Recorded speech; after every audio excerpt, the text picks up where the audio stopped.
If you're in your 30s or your 40s or your 50s, most people have a moment where they look at their savings and their investments, and the thought pops into their head of, how am I this far behind? And according to most of the numbers you see online, you are behind.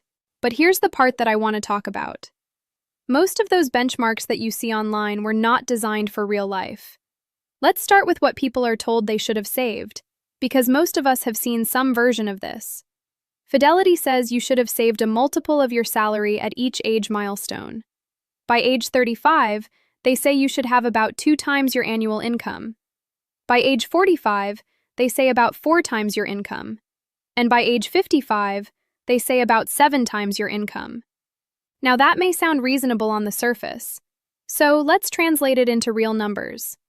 Let's use the median income in the US to make this real. The median income at the age of 35 is just over $80,000 a year. So according to Fidelity, our target would be to have just over $160,000 in investments. At age 45, median income is about $92,000 a year. So the target at this point would be $367,000 in investments.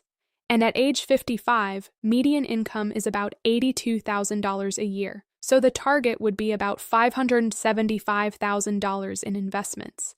So this is setting the expectation. These are the numbers people often feel like that they should hit at various ages. But now, let's look at reality. We're going to look at median liquid net worth at these various ages. So, we're going to exclude primary residences and simply focus on savings and investments. At age 35, according to the Federal Reserve, estimated liquid assets are about $50,000 to $80,000. At age 45, it's about $100,000 to $150,000. And for those age 55 and up, it's about $150,000 to $200,000. Now, I want to slow down for a second because these gaps are not small. At 35, you're supposed to have around $160,000 saved, and most people have closer to $50,000 or $80,000. This is a gap of roughly $80,000 to $110,000. At 45, that gap widens.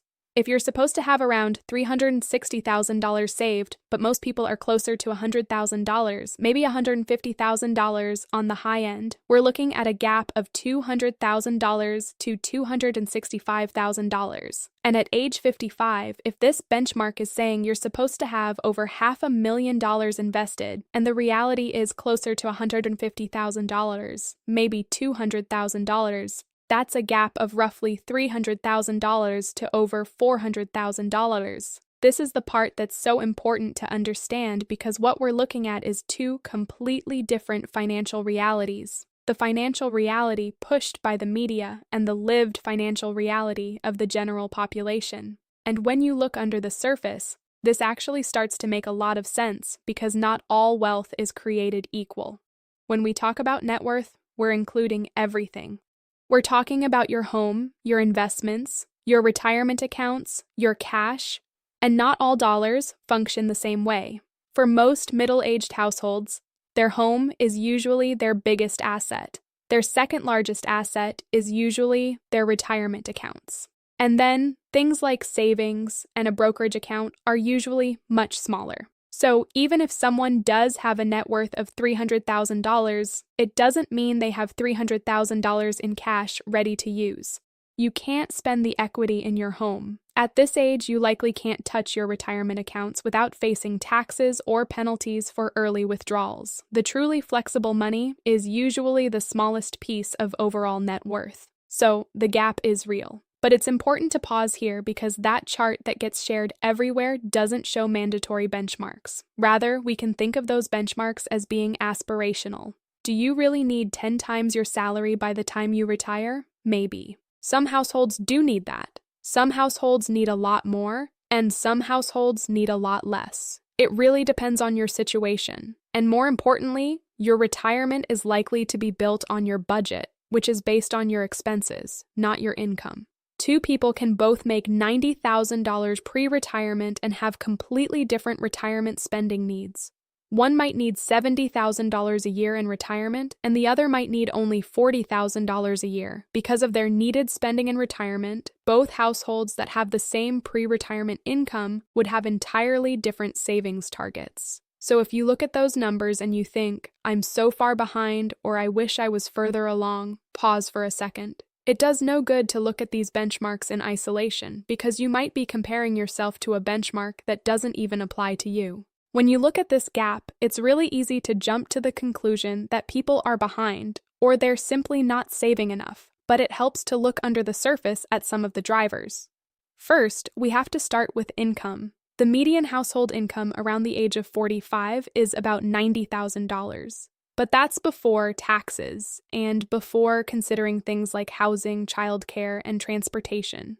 When someone says you should be saving 15%, 20%, or 25% of your income, that can sound reasonable in theory, but in practice, there may be phases of life where you simply cannot save that much. These benchmarks assume a best-case scenario from the very start. They assume little to no debt. They assume an income where saving 15% or more is realistic from the beginning of your career all the way to retirement. Second, this stage of life is often the most expensive. Your 30s and 40s may not be your peak accumulation years, but they can absolutely be your peak expense years. Childcare, housing, healthcare, and sometimes supporting parents all add pressure. Savings rates naturally ebb and flow throughout life. There will be times where you can save more and times where you are forced to save less. Life doesn't follow a perfect table. Third, this comes down to how the system is designed. Today, people are starting to save earlier because access to investing is easier than ever. That wasn't always the case. Historically, many people didn't start saving at 22. They started later. Workplace plans weren't always available, and features like automatic enrollment didn't exist. Even when people do start saving, they usually begin with small amounts. It takes time for those contributions to snowball. Data shows that liquidity needs peak in midlife.